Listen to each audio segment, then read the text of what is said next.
in the impeachment committee, we are going to remove Ramaphosa. He went to court to try and stop that process.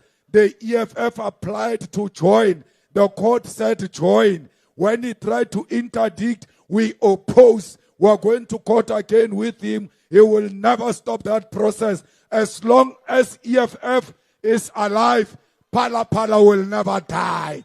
EFF will keep Phala Phala still alive. Since he took over, even graduates don't have jobs. Even doctors don't have jobs. Yet the EFF says we want 24-hour clinics because the unemployed doctors are already there. They are here to go and work so that they can serve our communities. Our young professionals are struggling in the private sector. They are forcing them to pay registration fees even when they are unemployed. NSFAS has become a site of corruption, President. Every year, students are getting defunded. Every year, students are being kicked out of res because the NSFAS of Putimanamela is not paying the landlords their money.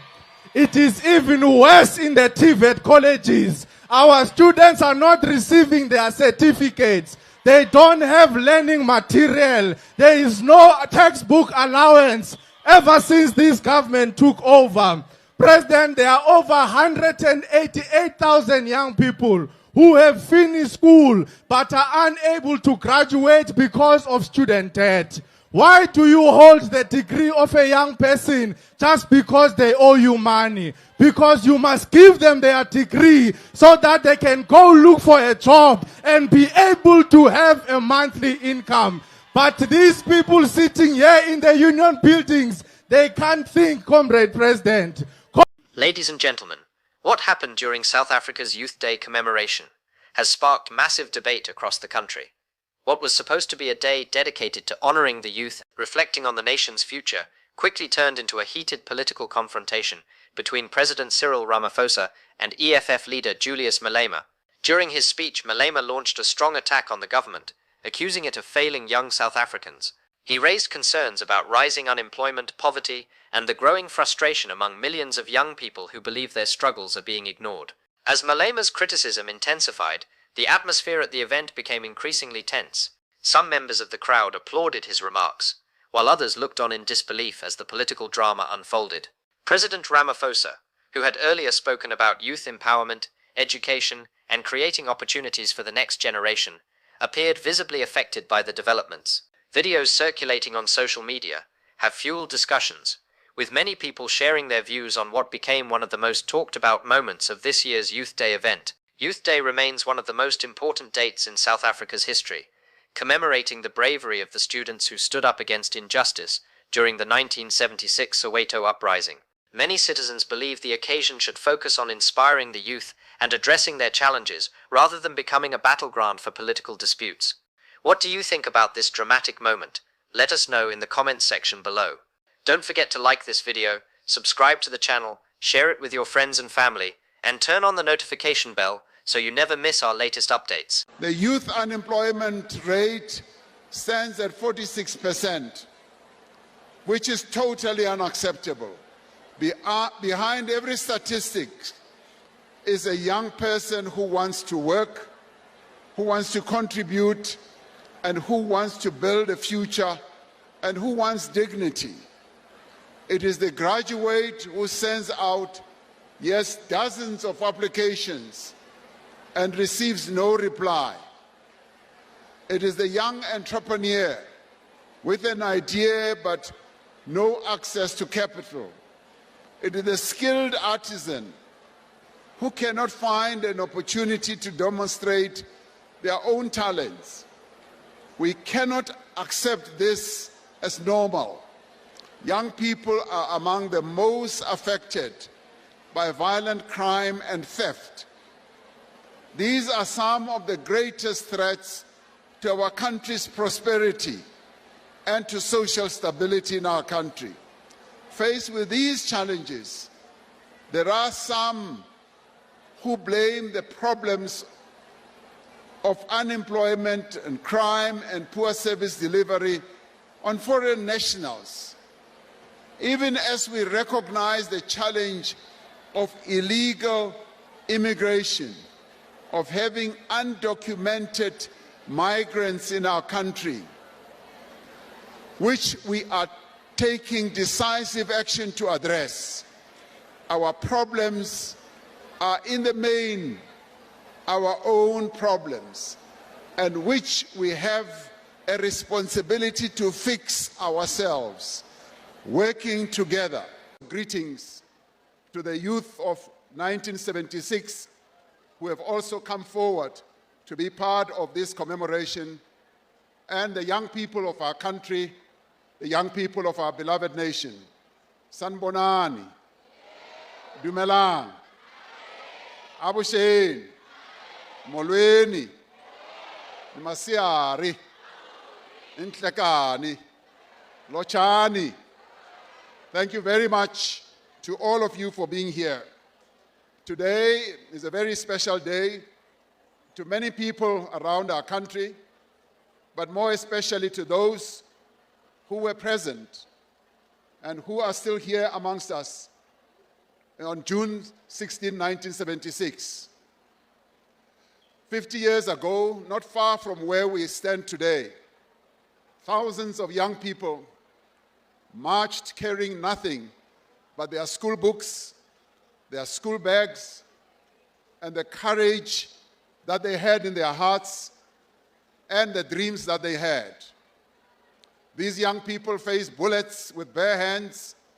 They confronted injustice with extraordinary bravery. And through their sacrifice, they changed the course of our country's history. On June the 16th, the children of Soweto walked out of their classrooms and into history. They were told that they could not learn in their own languages, in their own country, and on equal terms. They refused that limit, and many of them paid for that refusal with their lives. We gather here to mark 50 years since the uprising of South Africa's young people on the June 16, 1976. Half a century later, we remember, we commemorate, and we honor a generation of young people whose courage, whose ability to organize themselves, and whose hunger for freedom and knowledge marked a turning point in the struggle against apartheid. The question before us today is not whether young people have the courage to change the trajectory and the future of South Africa. The youth of 1976 answered that question. The question before us is whether South Africa is doing enough to create opportunities worthy of the sacrifice that was made by the young people of 1976. Speaking at the 20th anniversary of the uprising, President Nelson Mandela addressed the youth of our country, and he said, "On that fateful day, 20 years ago, you jolted this nation from its slumber and rejected the slave education that the apartheid regime had implemented." He continued to say, "You changed the course of history and accelerated the downfall of the apartheid system." Close quotes. It was here that thousands of learners who had left their classrooms to protest against the imposition of Afrikaans as a medium of instruction in their schools. But their protest was about more than just the Afrikaans language. It was a rejection of the Bantu education system, which was designed to limit the aspirations of black children and prepare them for lives of servitude. The then leaders of the apartheid government said, "We must teach black children enough so that they can be drawers of water and just cut wood." It was a protest against the injustice of impoverishment, a protest against denigration and daily hardship that had been imposed on the black child by the cruel system of apartheid. From the streets of this township, Soweto, issued a powerful cry for justice, for dignity, and for equality. The struggle of the young people did not begin with the class of 1976. They knew that they stood on the shoulders of earlier generations. Leaders such as Anton Lembede, Nelson Mandela, Walter Sisulu, Oliver Tambo, Albertina Sisulu, Lillian Ngoyi, and Robert Sobukwe, and many others, who moved the liberation struggle towards mass mobilization and direct action. They got their inspiration from those leaders who had preceded them, but leaders who during their lifetime had turned the tide of our struggle.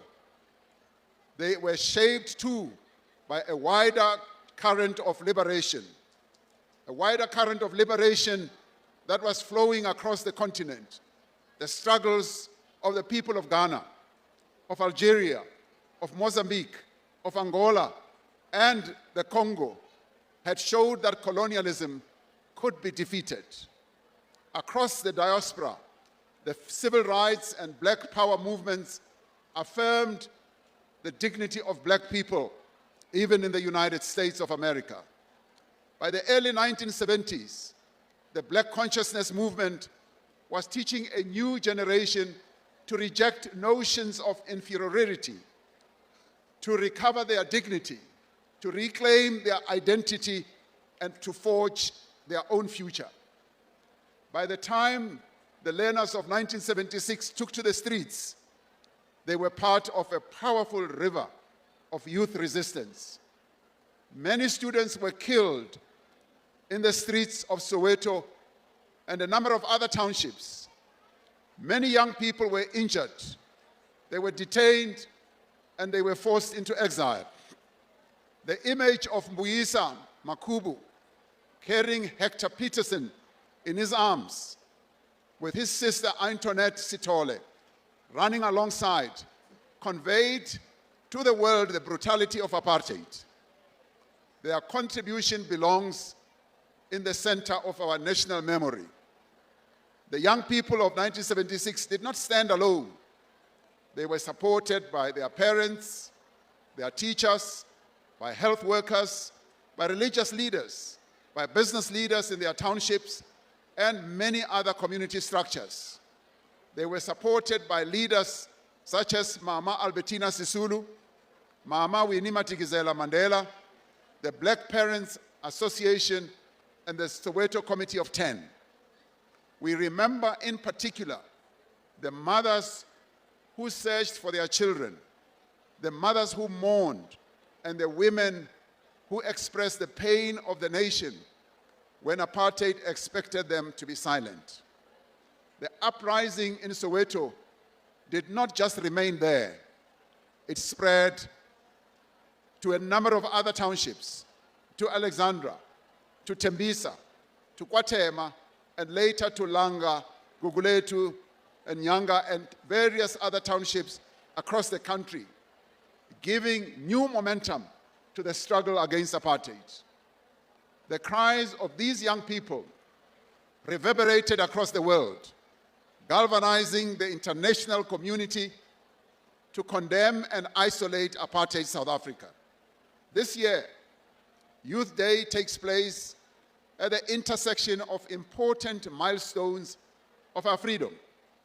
In addition to the 50th anniversary of the Soweto Uprising, we also mark 70 years since the Women's March of 1956, when 20,000 women, the mothers of our nation, marched on the Union buildings and stood in silence for 30 minutes, not moving, not speaking, expressing their rejection of the instruction that they should carry passes.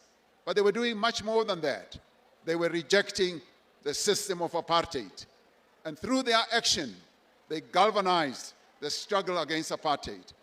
We also commemorate the adoption of our Constitution in 1976, 30 years of constitutional democracy in our country. Together, these milestones remind us that freedom was built across generations by the women who resisted the past laws, by the young people who rose against Bantu education, and by a constitution that reflects the views and the aspirations of all the people of South Africa. Now, as we mark the 50th anniversary of the Soweto uprising, we are called upon to ensure that freedom lives in every generation and to reflect honestly on the work that must still be done so that freedom is felt in the lives of every young person today. The South Africa of today is not the South Africa of 1976. We are no longer governed by laws that decide what a black child may learn, where they may live, what work they may do, and what future they may imagine. That change had not come by chance. It was won through struggle, protracted resistance by our people, but it is also protected through our Constitution and advanced through the policies and programs of our democratic government. The youth of 1976 were not the last generation to organize for change.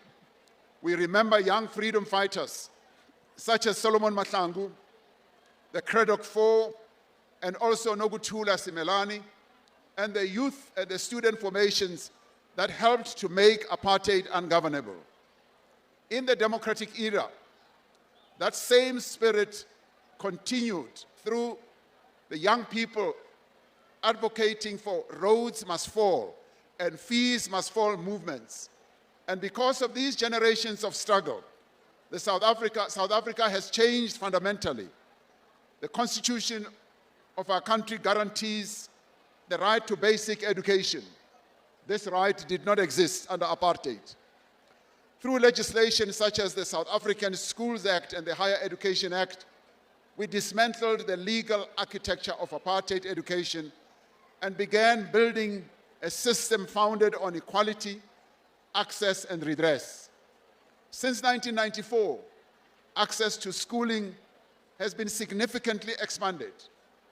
Today, we have schools where children and their families no longer have to pay fees to go to school, particularly to children from poor households.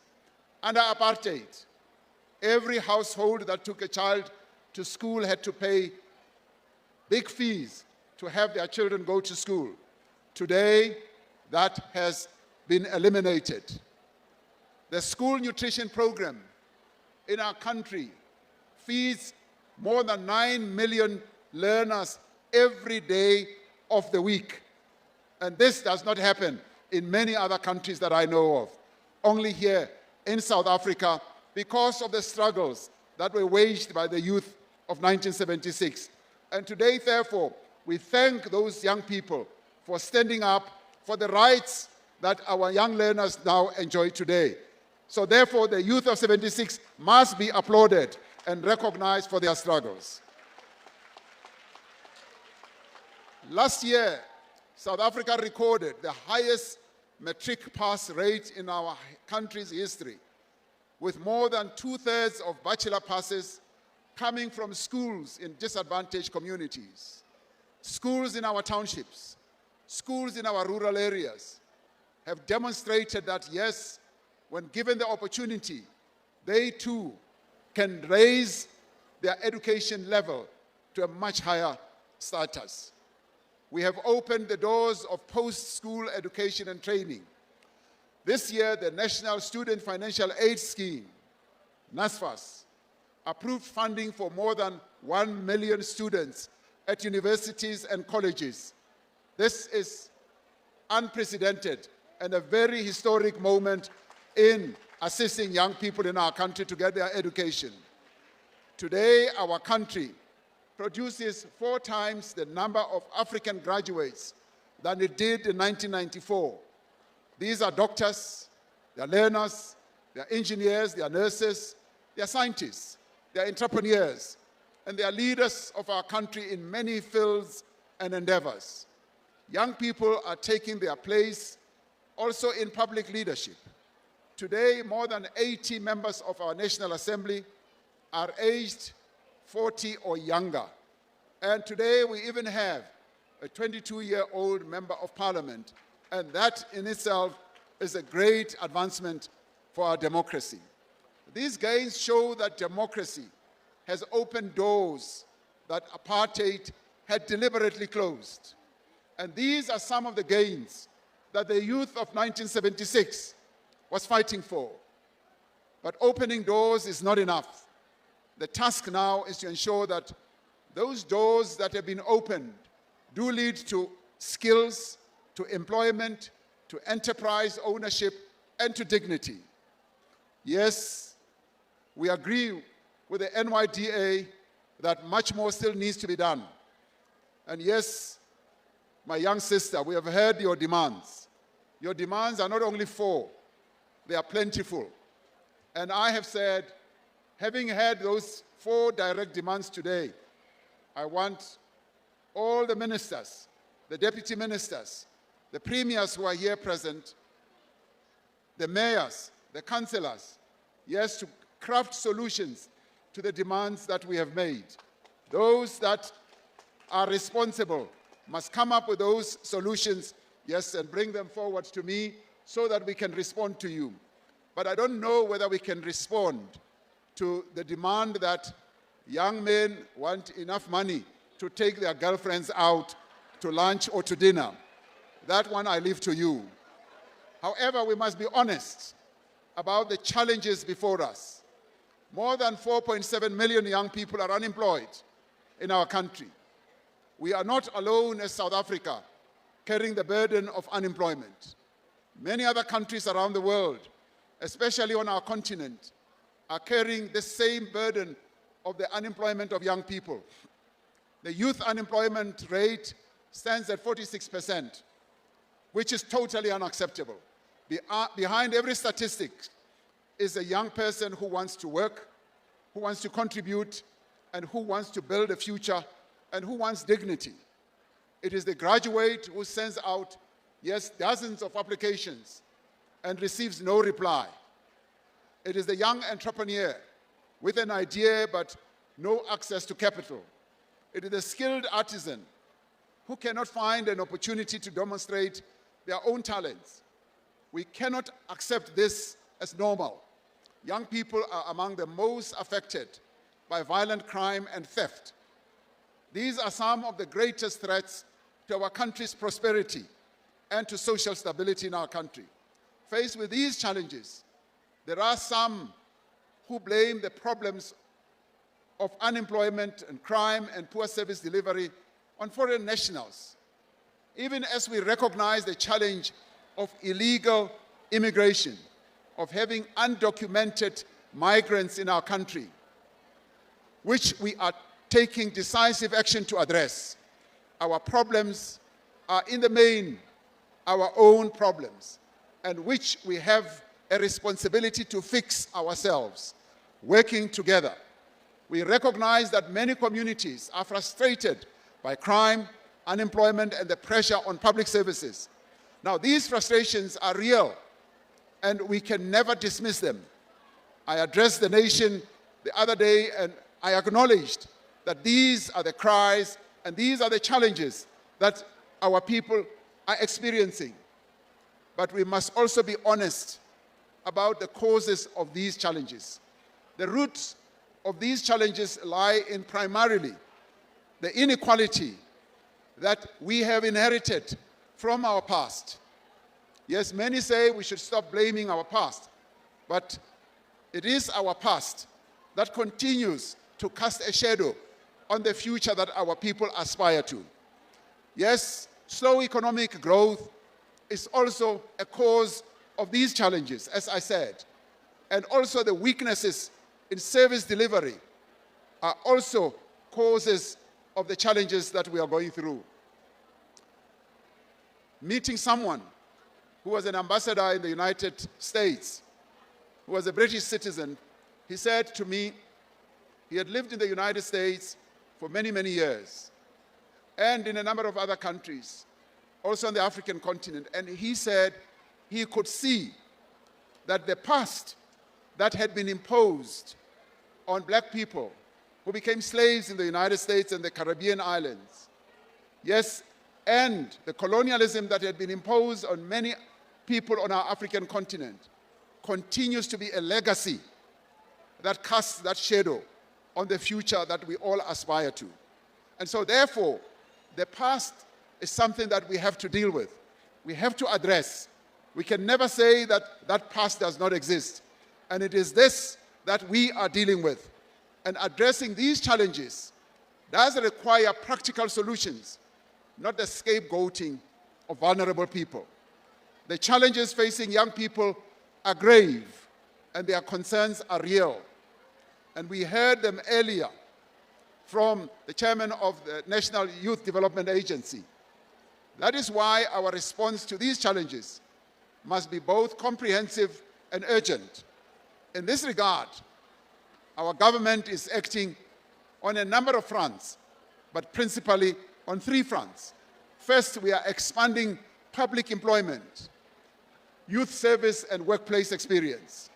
More than 5.7 million young people are now registered on the SA Youth Mobi platform. Of these, more than 2 million young people have gained access to earning opportunities. As young people flight their own CVs and details on that platform, employers across our country are able to see what their capabilities are. And as we speak today, more than 2 million of them have been able to access earning opportunities that are advancing their lives. And this platform, having been initiated by government, together with a number of other institutions, is working for young people. The Presidential Employment Stimulus has created work and livelihood opportunities for more than 2.5 million unemployed South Africans. Of these, 82% were young people and 66% were women. Now, that is important, and this talks to the development that is taking place. Through the pilot phase of the Job Boost Outcomes Fund, we've got more than 9,000 young people who have been enrolled, and more than 7,000 successfully played in employment. And this is a jobs fund that is continuing to gather momentum and will, in the end, be getting young people to get employment opportunities. This shows the potential of training that is linked to employment opportunities. The revitalized National Youth Service has placed more than 130,000 young people in paid service opportunities to date, with more than 100,000 community service youth employment opportunities. This is progress. We are moving forward. Now, these interventions give young people a foothold in the world of work, but they are not the final destination. That is why our overarching priority at the moment is to grow an inclusive economy that creates sustainable jobs at scale. Second, we are reshaping the skills system so that qualifications that young people get should lead more directly to work and experience. We are moving away from training for training's sake. We are moving away from training to give young people certificates. We want them to get a certificate and to work at the same time. That is the important destination that we are going to. That is why we are strengthening the TVET college system as engines of occupational skills and linking colleges, employers, and our SETAs to the needs of local economies. This linkage is going to produce great results. We have seen it work in other countries. We've seen it work in countries that have excelled in the manufacturing sector, countries that have excelled in entrepreneurship. Skills are not formed in the classrooms alone. They are formed in the workplace, in industries, communities, and enterprises. That is the destination we are headed in. And we are making all efforts to get cooperation from all key stakeholders, the private sector, as well as all other institutions and stakeholders. Third, we are opening the productive economy to young people. Over the next 3 years, the state is investing 1 trillion rand in infrastructure, which is unprecedented in the history of our country, where we are going to be improving the infrastructure of our country by leaps and bounds. We are building and maintaining the roads in our country, building our dams, our schools, our hospitals, our clinics, our electricity lines, railway lines, and port infrastructure. This investment will create apprenticeships, artisan development, skills transfer, enterprise development for young people. Our growth strategy is essentially focused on sectors that create jobs at scale, in the manufacturing sector, in the mining sector, in the digital infrastructure, in agriculture, in the green industrialization, in energy, in logistics, in critical minerals, in tourism, and the creative economy. Young people must be an integral part of all these industries. And yes, as I go around visiting many industries, as I go around visiting many factories, I'm always impressed by finding young people at the head of a number of those industries, where in the past you would just find old white people operating to the exclusion of women, both black and white, to the exclusion of young people. Today, you find that young people, both men and women, are leading in those type of manufacturing and industrial settings. Now, we want young people to be trained for these industries, to work in them, to build businesses in those industries, and to own a part of them. The small business portfolio will provide support to 1 million micro, small, and medium-sized enterprises over this term of government. And that in itself is a phenomenal advance that we must all welcome, that young people are now being put in the forefront of entrepreneurship. The Public Procurement Act gives us also the opportunity to use the buying power of the state to support enterprises that are owned by young people, that are owned by women, that are owned by persons with disabilities. These preferences are going to allow us to develop the skill base of young people, empower the women of our country, and give great opportunities to people with disabilities. Unemployment must be seen as a societal problem. As correctly said earlier, it is not the problem of government alone. Yes, this is a problem that keeps me awake at night. This keeps my ministers awake. It is an overriding problem for all of us. But all stakeholders in our country must work together to provide sustainable solutions to reduce unemployment, especially among young people. Government has a responsibility and to continuously take action to address this problem. However, the private sector also has a responsibility to also address the challenge of unemployment. I want to speak directly to the private sector today and to say to every business owner, every manager, every person who holds in their hands the power to hire, and say the young person in front of you does not lack ability. They lack only one thing, the chance to prove themselves that they are capable. That is what they lack. So the young people of our country are saying, give us an opportunity. Give us an opportunity to demonstrate what we are capable of. I'm asking the private sector to open the doors of employment. The government has opened the doors of learning. Today, the doors of learning are open. And we say to the private sector, who is the biggest employer in any economy, and our economy as well, we say, open your doors to the employment of young people. Hire young people for potential, not for experience. And that is why we're saying we must do away with this requirement for experience. We must hire young people and give them a chance to get into the world of employment.